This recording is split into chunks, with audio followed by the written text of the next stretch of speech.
All right. Hey, Dan, how are you? I'm doing well, Brian. How are you doing? Good. All right. So we have Dan from Metro Nova Creative, a design and web agency. I think you do all digital stuff. And you're downtown. So give us a little bit of history about yourself, and how you got into this business. Sure. Thanks, Brian. Really good to see you. Thanks for having me on. Again, my name is Dan. I'm the founder and creative director at Metro Nova Creative, and we inspire business owners to love their brand.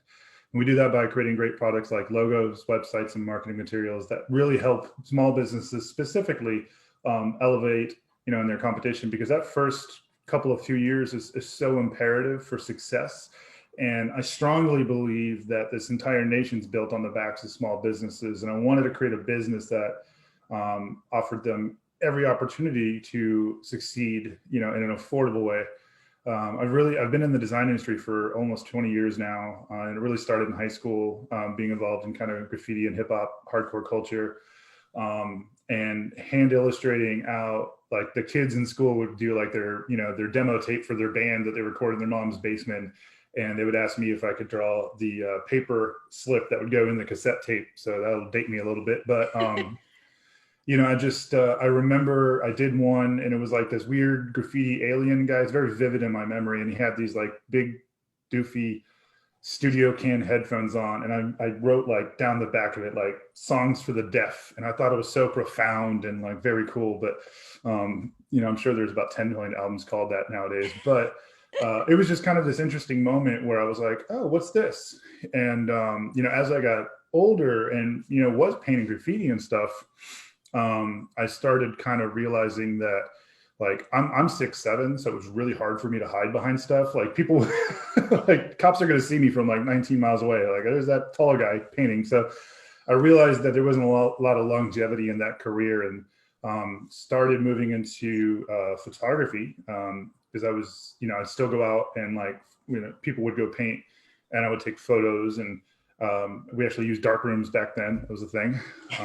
You're really aging yourself. Yeah, yeah. So that was, kind of the early stage of that, like early 2000s and stuff. And from that evolved, I'd get into Photoshop to edit the photos. Back then, we'd have to like scan it and then move it in and play with it some more, and then moved into Illustrator. And it really, did a lot of just primarily layout design work. And it wasn't until around 2008, the Occupy Wall Street type kind of era, and recession was happening, and a lot of people were losing their jobs. And I knew that, in that time, I was like, a lot of people are going to have to start a business out of necessity. Right. Maybe it was like their side hustle, and now it's time. Like, well, I'm not getting my job back. I got to, take a chance. And the one aspect of design work that I had never done, I hated it actually, it was logo design. It's now my favorite thing to do. But logo design, I'd never done it.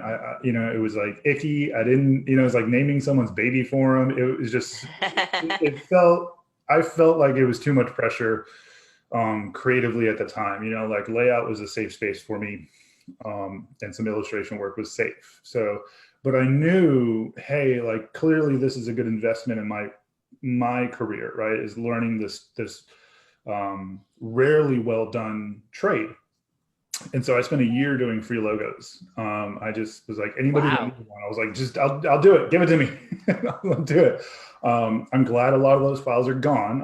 I'll say that.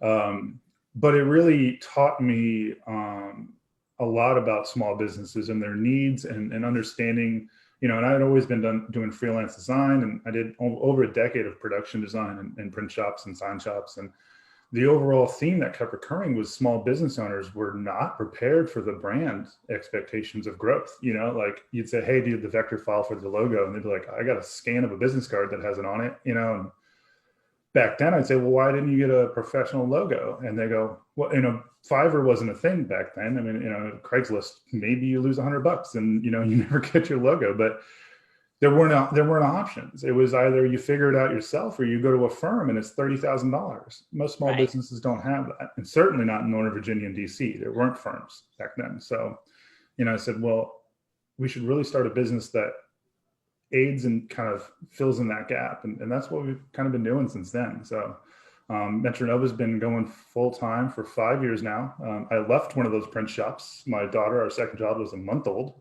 I think we joke now, my wife was too tired to leave me. But quit my job and just took a chance and said, it's time to do this. My family moved to Fredericksburg 3 years ago. It was the best decision we've ever made in our entire lives. I mean, hands down. We always knew we loved the city. 10 years ago, we used to come down here before we had kids and all that stuff, and we'd go to graffiti art shows and stuff at Spaghetti Project. Oh yeah, I remember that shop. Yeah, so we would go hang at Spaghetti Project. Me with Tony Samatelli, he would come into town a lot, and then through that group, after the shows, we'd all migrate to the other side of town and go to Blarney Stone for a drink, and then we met this funky couple across the street named the Ponzes. So we met, Yep. when they first really got open, and so we'd hang out with them, and they have a little secret garden in the back, of the shop, and so it was just this cool community that we were like, when we get a chance, that's where we're going. And that's what we did, and it's just been a blessing, and we just felt at home right away. Yeah. That's awesome. I mean, I think it's interesting to have you on this because you're not a brick and mortar really, because you're on the second floor. Can you tell people where you're located, just so they get an idea of where you are on Main Street? Yeah, so we are at 415A William. So we're like William and Edward, kind of where her camp is. We're on the third floor of the building above Spaces Design Studio. We're right next to Joshua Lawrence. I'm frequently awkwardly waving at them as I walk by their window. They've done an episode with us too. So yeah, you're in good company. I love them. They're great. So we've been here just over a year downtown. And a big part of that was when we first moved to running the business from the home office and saying, there is this amazing community downtown, and there are these amazing opportunities and projects that are available, and I'm not getting a chance to do these things. And I said, well, I certainly can't be mad about it from my basement. So the next day I set out and I stumbled upon this space, just pure luck, honestly. But dove right in, and got my hands dirty with the neighborhood and started doing some projects, and it's just been great. You've done a lot of projects. Have you find that the visibility helped you, like having the location and the physical space definitely connected you with more business people? I think so too. I think being unnecessarily large also helps, because people probably just see me like walking like Bigfoot down the streets, and they just start repetitively like, there's that guy. But no, I think being downtown and having this space and just having the opportunity to reach out and talk to people, and hear stories, and has just made a world of difference. I frequently tell younger business owners that if you can afford it, if it's within the budgetary constraints to get a brick and mortar space, if you make it work, it's phenomenal. I mean, really, I do this 10 steps of developing a brand, and step 10 is community. And it's so important to get your anchor in and get to work. It's so funny because you talk about being so large in downtown, and I'm probably the opposite end. I'm like the smaller end. So between the two of us, we're like both the spectrums of the business owners downtown. Because I'm only about 5 foot. So I think people recognize me because I'm just so small and stuff. So do you find that when you talk to a lot of people, I'm sure, that want to start businesses or even have businesses? I mean, I find that even when I started my business, I mean, I had a real, amateur way of working with Illustrator, and that's how I came up with my logo, And I did myself just to get it out there. And around that time, there was like Vistaprint. So I was able to like make marketing material, but, not clean, not polished. This episode was brought to you by Skin+Touch Therapy Spa. We're a boutique spa located in downtown Fredericksburg and Culpeper, Virginia. We offer massage, skincare, and natural nail services. Schedule online or purchase a gift certificate for someone to enjoy. Spa local. So do you find that now there's more of a space where there's a young entrepreneur and they could go to you and get reasonable price, get good design, get good marketing? Or are you finding that also other people are doing it and then you're kind of doing the cleanup back end work, or both? Like you're happy to take, whatever to help with it, whoever. Yeah, so it's an interesting perspective of the last 5 years of running this full time. Early on, it was a lot of, hey man, I got $50 and I'll buy you a case of beer. Even running Metro Nova full time, there was some situations where it was just like, okay, I got to work with, because you have to build that portfolio of work. So now I think the business is in a position where,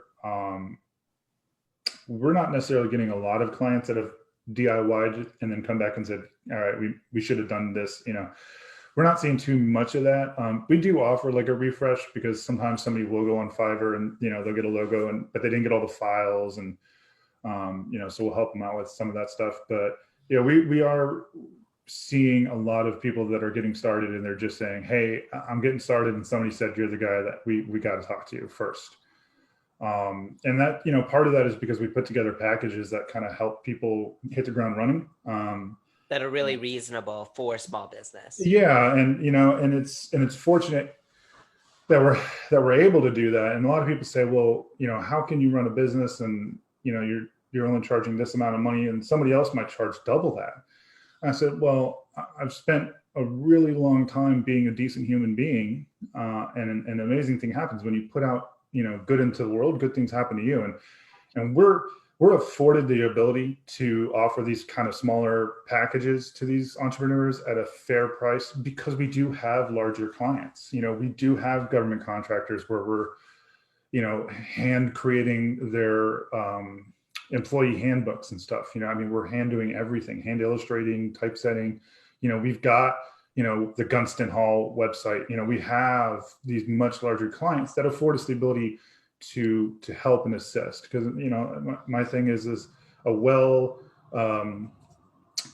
prepared small business becomes a well prepared large business. So we're just happy to be along for the ride. And it's kind of cool because I think you see it more as you have the diversity in business, and some of the smaller business is kind of your community work, right? Like you're outreaching, you're kind of not incubating, but you're kind of giving them a little bit of a help, because they don't have it, because you have a diverse portfolio of different accounts, right? That keeps you kind of healthy. Yeah. Right. So let's talk a little bit because of COVID. I know you did a lot of things behind the scenes that I thought was really interesting, that you were, helping out with community, helping out with downtown. So, obviously, you're not a brick and mortar, so you were able to still kind of work within that, even though maybe people might not be in the office, they were probably at home or you were working, but you were still pretty active, right? And you did something with like, participating with gift cards with other businesses. Can you talk a little bit about that during COVID?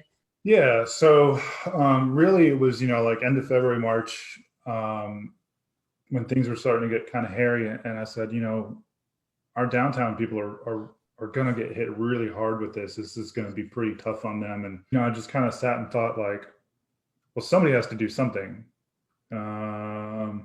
It should be me. It's kind of that idea of like, somebody should do something. And then you go, I'm somebody, but yeah, it was just like, what can I do within my power right now? Like in my ability, what can I do to help put some cash flow, something, inspire something? And I came up with the I Heart a Bird Biz. I don't know if I probably have it. Right. So we got Yep, there it is. that guy. I've definitely seen it on cars around town. Yeah. So Sure. I made the logo and then, build out a landing page on our website for an e-commerce platform. Brian over at Illusions Wraps was nice enough to make us stickers. And then Drew over at Press for Ink, also a local business here, was amazing and printed t-shirts, at a really reasonable rate. And, so I was thinking, well, we can sell, like if you donate, some money, we'll mail you a shirt and a sticker. I love a burgers. And I thought, well, we'll use the money and we'll just buy gift cards from, businesses downtown and, just to be nice. And then the idea was like, we're just going to then give the gift cards away or let the business owner, do a raffle, try to get some social media stuff going for them. And so we started doing that. And very quickly, it became a safety thing where I was physically going and like getting the gift cards, and it very quickly, because my what we were expecting our third child, it was like this is not safe. It's not safe for me. It's not safe for the business owners. So we kind of switched and said, I'll buy the gift card, online or over the phone.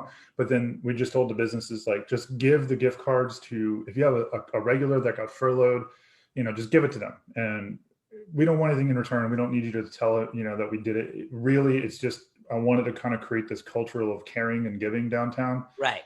to remind people, even through this dark time of COVID, like, we all love each other and this is why we're doing it. So I kind of figured we'll make a couple $100. And we ended up almost doing, I think, like $3,700. Wow. Great. I mean, we had people from Arlington all the way down to Virginia Beach, like ordering T-shirts, and it was just such a special project to be a part of, and just so amazing to see people jump in with it. I couldn't be happier with how it turned out, and just to be able to be a tiny part of that was pretty special. I think that was what's really was interesting about that time. I think a lot of businesses, were closing one door but opening another and seeing like what was in their wheelhouse for them to give or offer. It wasn't about money. It was about community. But then they found that people really supported it in spades a little bit, which is really cool. A few different people, a few different business owners downtown told me through that process. They're like, I've been here for years. I've never had this much communication with my neighboring businesses, where they're Oh, right. calling me every day, like, are you okay? It was just really special to see that happening, and I just got lucky that I couldn't sleep one night and made a really neat logo that people seem to like. Did you? I think there was more than that than just the logo, but the design was very good. I mean, there's something for good design that makes it appealing for everyone. But also, people love Fredericksburg. So I think if you left Fredericksburg and then you're somehow connected and they saw it through social media, that's how they wanted to support, which I think was great too. Do Yeah. you do you find that businesses, when they were closed, that they rethought about their marketing, their logo, and they reached out and was like, "Oh, since I'm closed, I've always wanted to do this," and they reached out that way for business? Yeah. What we saw early on specifically, and there was some local grant money and stuff that went out. And so, businesses were able to use some of that. We were able to we built the One More Taco website, the one they have currently, and kind of made it a much more user-friendly online ordering, just kind of that the user experience is so important, so we were able to do that when we were able to redo the Spencer Devon website, which was amazing, super fun. And again, because they had adjusted their business and started doing beer delivery, and so we were able to use that tech grant money to put together a product for them. So I saw a lot of that, like, especially in the food industry, like, how can we evolve right now in the moment, where maybe this isn't going to be a new massive equitable part of the business. However, this is a band-aid that's going to keep us, together. And so we saw a lot of really interesting shifts, not just here in Fredericksburg, but really everywhere. You see restaurants becoming grocery stores was, Right. some of the really cool stuff where, hey, I'm going to get dinner and could you throw in some bread and lettuce while you're at it? I mean, people were just doing their thing, and it was kind of cool.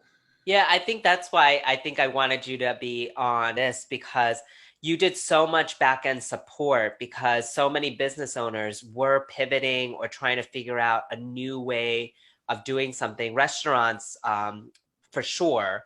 And we'll talk about like the QR codes and the menu, because I think you did a lot of it locally to just help people adjust, because I think so much in terms of their standard operating procedures changed, It was like uh, overnight, yeah, and they really had to adjust. And I'm sure restaurateurs, like, that's not in their wheelhouse to have technology or have graphic design to relay and communicate what Mhm. those changes were, right? And you still wanted, as a business owner, you still wanted the experience that you want to provide, and that customer service. And then it's on to you, that then you have to translate that into visuals, wording, text, and the technology. So So talk a little bit about that. Let's go into, how you were able to, did you, with the QR codes, like it was happening in Richmond, did you see that in other places, or were you like, and then brought it here, or how did that come about where you're like, oh, like we need to get people doing this? Well, to start, I want to make a t-shirt for myself that says make QR codes cool again, because like I was devastated a million years ago when they were like, these are stupid. And everyone made fun of QR codes. I was like, no, they're amazing. Don't throw them away. I promise they'll be, one day they'll return and be relevant. And it was in that kind of, you said there was a lot of the back end components of everyone trying to pivot. I spent a ton of time really just being a sounding board, I think, whether that was business owners downtown already worked with us, or if they just kind of felt like, he's the guy, he's nice and I can talk to him and bounce ideas. Like I was kind of just, I listened a lot.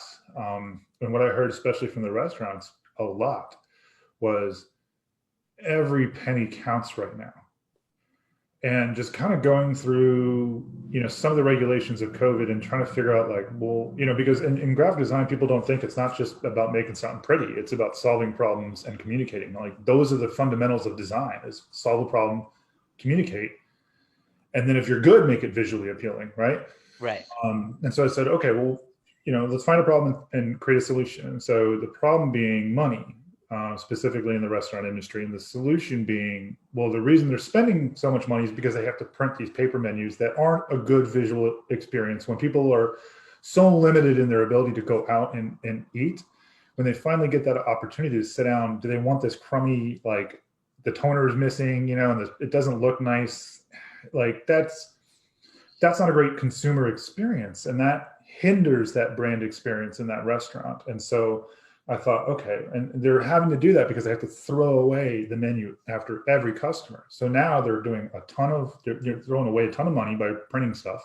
They're making a ton of waste, which is not great for the environment, And so I said, how can we create a product that's going to be visually appealing to create a nice dining experience for the user?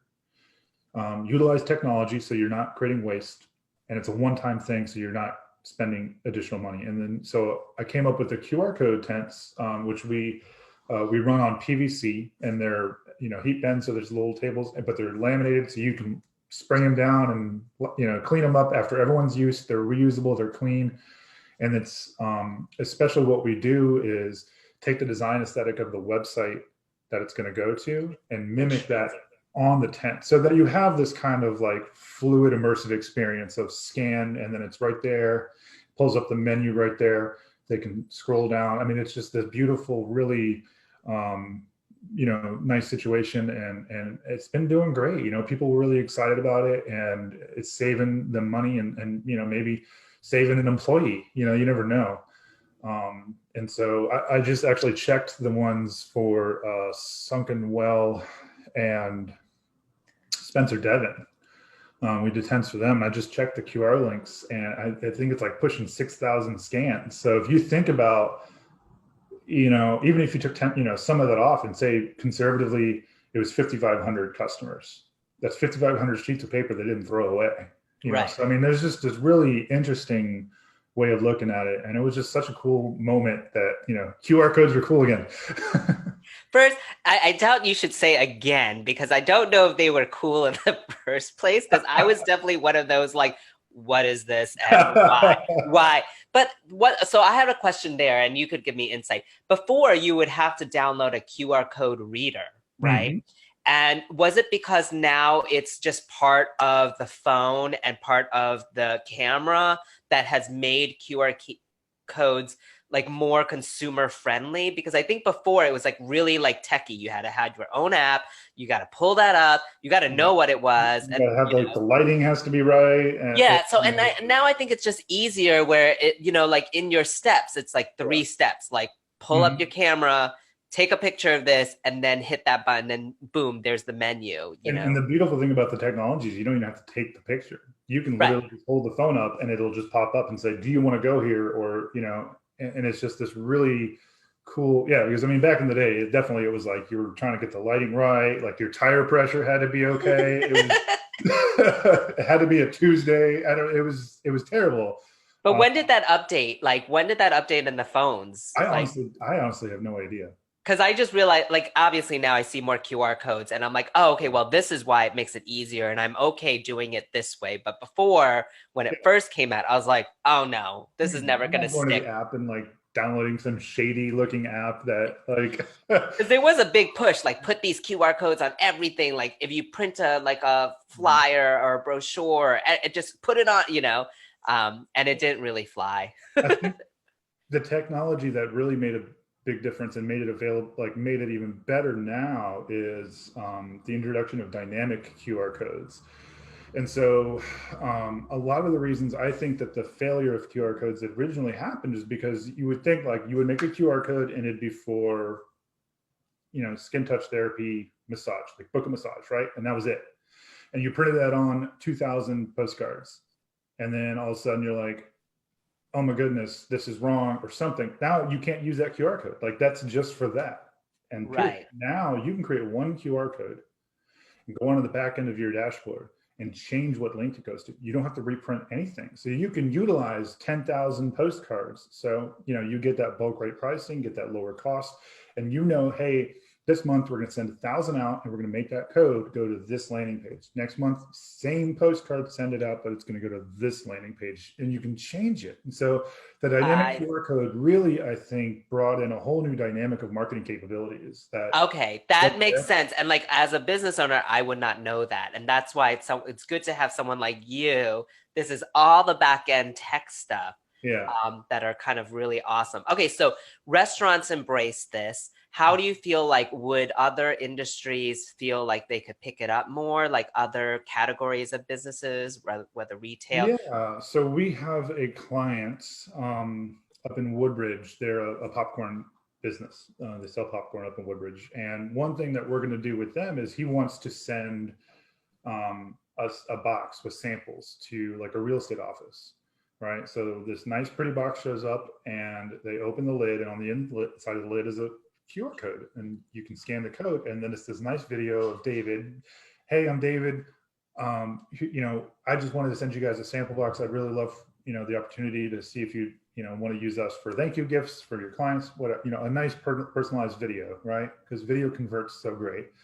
And then what we're doing is then also putting little chips inside the box that had a QR code that says like scan here to order this flavor, so employees can.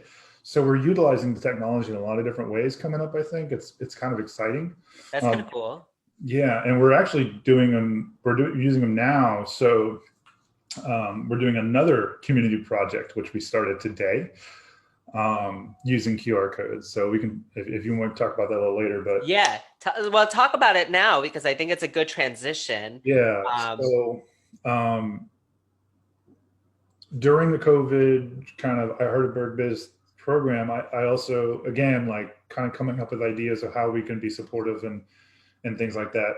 At the end of it, everyone's like, great, that was amazing. So what's next? And I was like, I'm going to take a nap. Like I'm exhausted. I just did, this was really it was so much more work than I really had bargained on. And you just had a baby. And then we had a baby. So it was a ton, but people said, we want to see what you're going to do next. And I've had this idea for quite a long time, and I was talking with April over at River Rock, and just we were working on a project for them, and I said, hey, I'm gonna float this by you just because she also said, what are you going to do next for?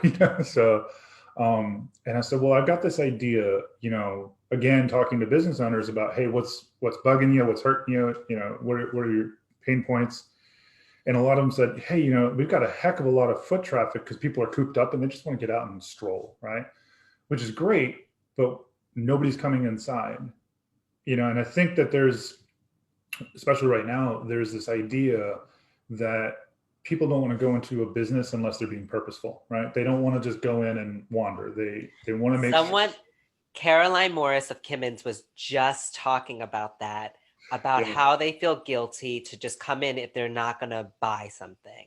And she was saying no, like come in, you know. But go on. It's so funny Exactly. because there's these a lot of common themes within these episodes.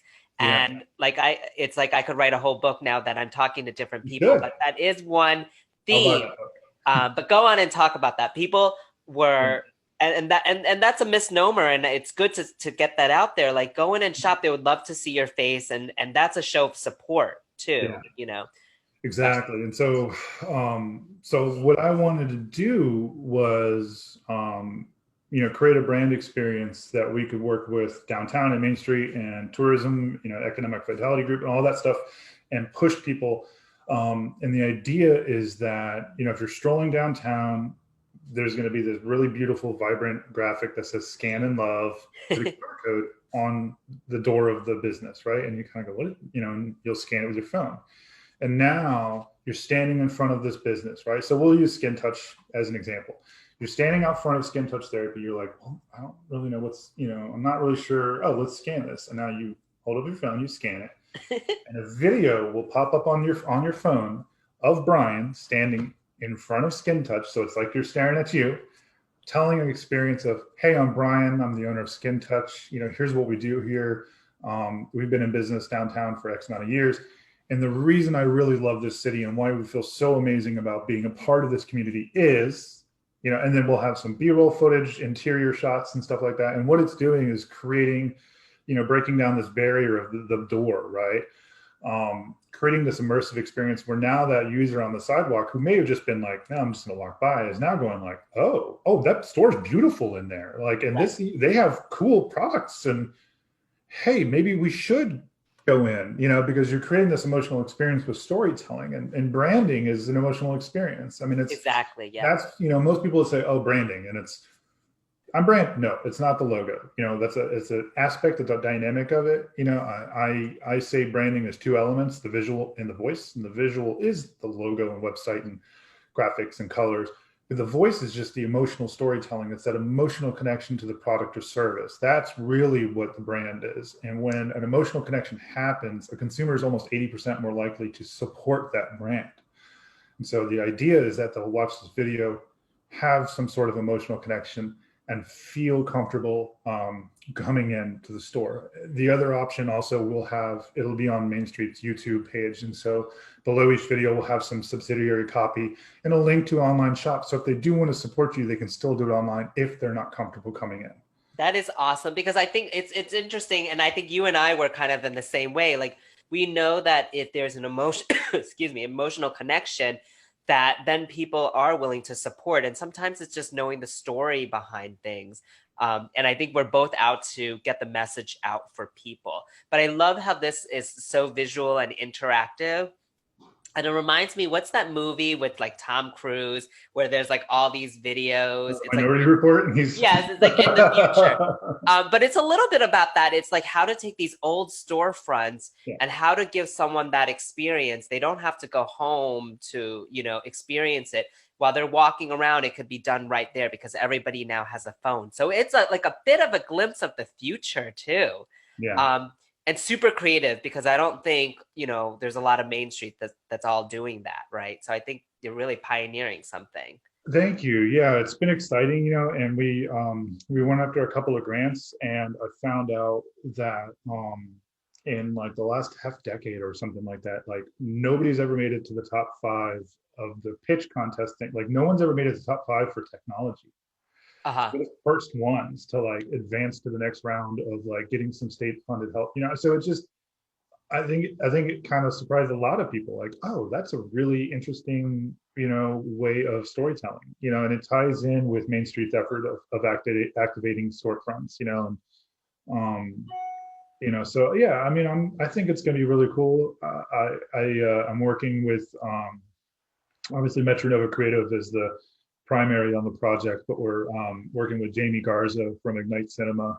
Um, he's working with me, and he's amazing at video. I mean, there's just nobody else that I would want. When we got the hint of this being okay, he was my first call. That's awesome. But we're just really excited to jump in and help everyone out.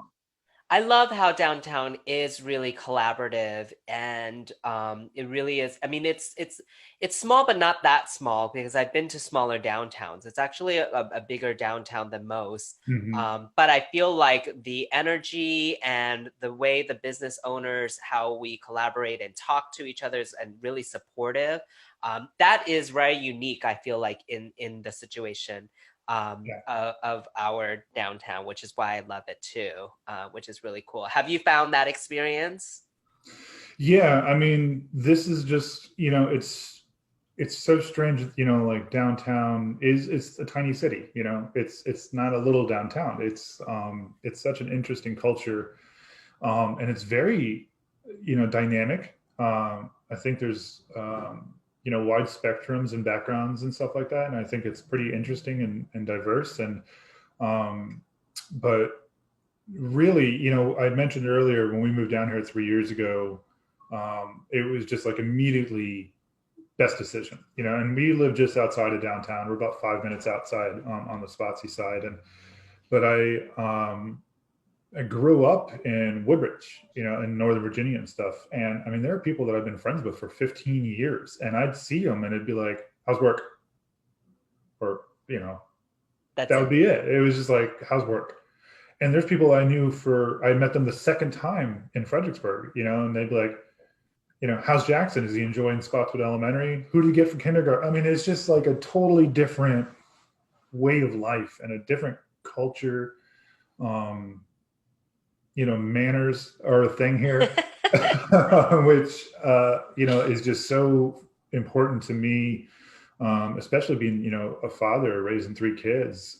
We knew we needed our children to be in an area where people had some manners, and please and thank you and yes, ma'am, and yes, sir. And those are important. I love that too. It's funny because I think Fredericksburg affords us to have a work-life balance, right? Yeah. To be able to have your own business, but also a family too, and balance that. I think that's one big thing.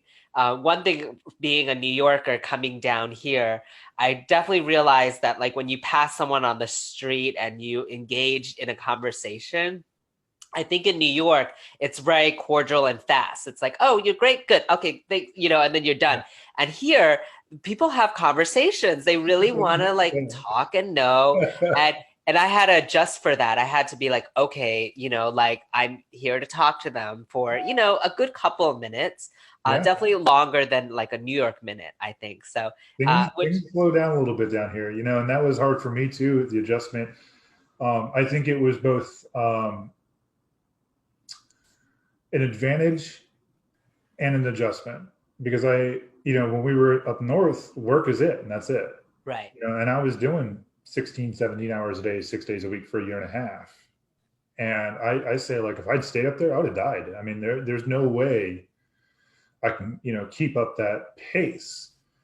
And so coming down here, I had this like fast Northern Virginia work ethic. And like even some, vendor partners and stuff where I'm like, is that done? Or like, dude, it's been a day. And I'm like, I know it's been a whole day. And so I had to learn also how to kind of like ease that pace back, or like a customer would say, hey, is that done? I'm like, I'm so sorry. I know it's not done. Or like, I mean, no, it's fine. I was mostly just like, are you okay? Are you good? So I think it was definitely an adjustment for me, and it still is to this day, like remembering it's okay if it gets done tomorrow, like nobody's going to be mad. Right.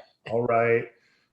So that's been really special. Like you said, this area affords you that ability to just go home and turn off and like hang with your kids for a little bit, and that never would have happened anywhere else, I don't think, at least not up north. That's awesome. So, talk about what you're planning, like besides these videos to activate storefronts. Um, what else do you have planned for your business in the holidays or in the new year? Yeah. So just like in 2008, with COVID, I realized there's gonna be a lot of people that lost businesses, and we're gonna start or lost their jobs, and we're gonna start a business out of necessity. And so, as I was doing BergBiz and working on these community projects, I was also kind of setting up products and features for the business that would keep our doors open too, uh, because it's not all about community. Like I, have to run a business too. And so Right. we put together some products and stuff that have been really, really, really popular for people. We've got a startup special where they're going to get a logo, a custom 3-page WordPress website, and we'll do their Facebook profile and cover photo. And it's one price, 2,500, super easy, and it's really affordable for people. And the idea is that it allows them to scale, kind of ease into that situation and Yep. scale their business as needed. And we started doing one thing that we never did before, and we only build in WordPress. We primarily work, specifically work in WordPress. We never did landing pages before. We'd say, I mean, if you don't want to do a 3, 4, 5-page website, but we saw more and more and more people going, I need something, but I can't afford a 5-page website. So we launched a new service of just, hey, we'll build you a beautiful custom landing page that at least gets you some credibility online and get you started, and that's so important. And it'll have the call to action, it'll have a contact form, and it'll have those things in there. And then as you're ready and your business scales and you start building equity, you can, then we can adjust and scale that website. So that's kind of what we've been doing, just kind of reevaluating a lot of our products and services and seeing how we can be more inclusive for every type of business owner. And that includes, on the marketing side of things too. We're starting to add in the email marketing and MailChimp management and social media. And, we're doing design subscriptions now because people were like, I love Canva, but it drives me crazy and I can't do the one thing. And, so we had people say, hey, do you do design subscriptions where we just pay you a flat rate and say, these are the 3 or 4 things I need done this month. Can you just do it? And we do it, Right. So that's how I've been doing some of our preparation just right now. It's been successful and we're excited, as far as new community projects, I don't have anything. I think I'm going to take a little bit of a break after Yeah, this you could one. take a breath on that. What?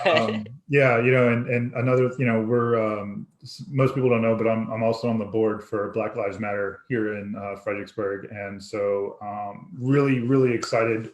Last week, a big part of my role on the board is really just kind of adjusting BLM with the brand message and kind of helping them establish a little bit. My thing was like, the protesting is important and you have a seat at the table, and now we're having conversations, and those things are really, really important and valuable. But another aspect of that is telling people we're also here to build a better community together and And to do the inclusivity. story or to kind of make it more concise, probably. Exactly. And so our first big project got pushed through, got funding. We're good to go. I'm really excited. We are actually working with Jimmy and Angela over at the Knowledge Exchange. They're a nonprofit here in the area that provides affordable tutoring online, privatized tutoring online to students. And it's an amazing program. They're really trying to change the culture of education and tutoring in this area. And so we actually are sponsoring 11 students for 6 months of tutoring. So Wow. yeah. So that was pretty cool. So a lot of things going on. I I'm love looking that. forward to just kind of stepping back and focusing on the business a little bit. But we're here and excited to help anybody that might need it. I love it. I love it too because you're really tailoring it for any business at any stage. You're really there and can help. I mean, that's because you're small that you can adjust. You can kind of just say, "What are your needs?" And I have this package, and you've always been like that for us. Just talking about like what are your needs, and this is what we can do too. I think that's really cool, and it's interesting that you bring up because I feel like there are a lot of tools that are out there for business owners. Like Mhm. there is Canva, there is Vistaprint, there's Wix and all these websites and things like that. But one thing that I found as a business owner that eventually you can kind of hobble those things a little bit that can get you by, right? But when you start scaling or your business grows bigger, you do need someone that is a professional that Mhm. that can tie everything together. But there's a lot of things that's on the back end in terms of SEOs and marketing that there just isn't that, and a professional helps you navigate that. Yeah, and that's something that I did 4 years ago, probably. and it changed the dynamic of my business 100%. And it's something that we utilize for our marketing clients today is the remembrance that it's social media and not sales media.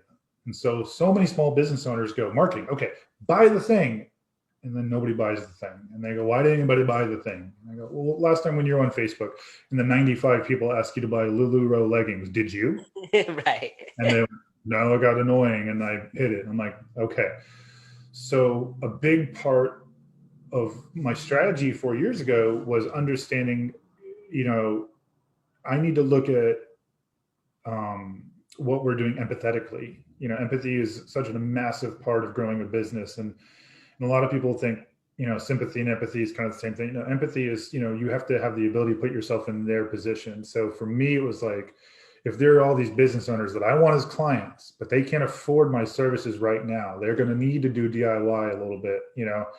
I would much rather give them free, valuable education and resources, blog posts, videos. I do a lot of classes with UMW. They've got their startup incubator. I'm doing courses there for them. I do all of this to give people the valuable tools that they'll need to navigate those paths that you talked about. And then when they're in the ability, when they're in the position to have the ability then to go, okay, we've hit the end of the road, we've scaled all we can go. Now it's time to invest back and redo this website and launch it, this way. Hopefully a byproduct of being a decent person and helping them along the way would be that they pick up the phone and call me. And again, it's that emotional connection, right? They learned all these great things through what I'm doing in videos and content and blogs, and they're excited about growing their business. And that's, all the butterflies and, and that's kind of, once I switched from like pushing products to pushing value, everything changed. That changed. That is a really good tip, and it's for business owners. That is great. It's really true. People sometimes buy because of the connection, and that's what we've been talking about throughout this interview. I also think that when you're a small business or when you're just starting out, you don't have enough to pay a lot of people, so you're doing a lot of it yourself. But eventually you start to get bigger and things kind of adjust, that then you're kind of building your team, right? And then you're like, okay, Dan's my man for this, and I have a good team there. And that's how really businesses grow is when you have found that team of people to do and execute kind of what you need for your own business vision too. So absolutely. And I do some brand consulting and business consulting here and there, and something in working with so many entrepreneurs and startups and stuff, I say, guys, there's two pieces of really, really valuable information. One, earmuffs, children. Don't be an asshole. It's just be a decent person and treat your customers the way you want to be treated. Live through empathy. Step one. Step two, delegate what you're good at so you can excel at what you're great at. Right. And it's something that business owners struggle with so much is it's their baby and they want to do all, and it's like, you can't, that's not scalable.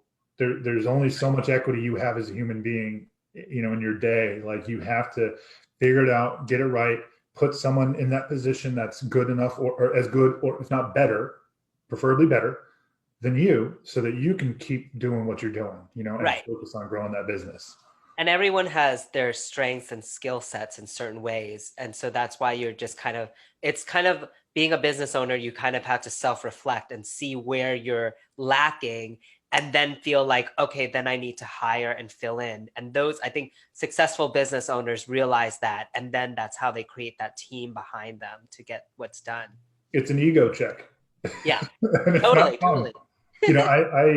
I hate the fact that, like, I don't get to do fun design projects. Like, I just wanted to make a logo company, man. But, I still get to do some of the logos. That's like my one piece that I'm like, I'm not ready, but a lot of the, the website builds and the production design stuff and all the marketing things, I don't get to do any of the fun stuff anymore. But I've got, an amazingly talented design staff here. They're just the best that I could ever ask for, and they're so much better than me at so many things, that I'm just really fortunate that I found them and that they're willing to put up with me. That's awesome. So, okay, so let's wrap it up because I think there's so many good things within this. Tell how, I'm sure a lot of business owners are probably watching this, and soon to be business owners, I'm sure, because they're saying this is a good time, like the last recession. If you're thinking about starting a business, that this might be a good time to do it. How do they find you? Can you give us your website as well as your social media handles? So then they could kind of reach out if they were thinking that they need your help. Yeah, absolutely. So our website is metronovacreative.com. There's a ton of resources under the articles page. If you guys want to check that out, there's a lot of stuff that'll help you. You can find us on Facebook, just looking up Metro Nova Creative. We're on Instagram, MNC Brands, Twitter, Pinterest, actually. A lot of people, that's a secret one. Business, Pinterest for business is on the uptick. Pinterest overtook Twitter globally for the number 4 spot. So yeah, I mean, any way you guys want to reach out, you can even email me, dan@metronovacreative.com. I'm happy to sit down and have a conversation with anybody and just kind of, put you on the path forward, and hopefully we can work together. And if not, I'm always there. I always say if it's not a good fit right now, I'm always here if you have a question. I think so too. And I love to hear that card honking in the back because you really are downtown. Yeah. That's part of the atmosphere. That's part of being downtown, Well, awesome, Dan. For Camp Park. Yeah. Awesome. Thanks for your time. It was really good to chat. And I can't wait to look forward to these activated storefronts. And I'm sure people are going to see more QR codes coming down the line then. Yeah, absolutely. Thank you so much, Brian. I really appreciate it. I had a blast. This is super fun. All right. Thanks, Dan. Thank you for listening to this episode of Behind the Register. I'm your host, Brian Lamb, and this episode was produced by Haley Harkins. Special thanks to Fredericksburg, Virginia Main Street for hosting our episodes. If you like what you've heard, support us, share, comment, and like us. We'll catch you next time on Behind the Register.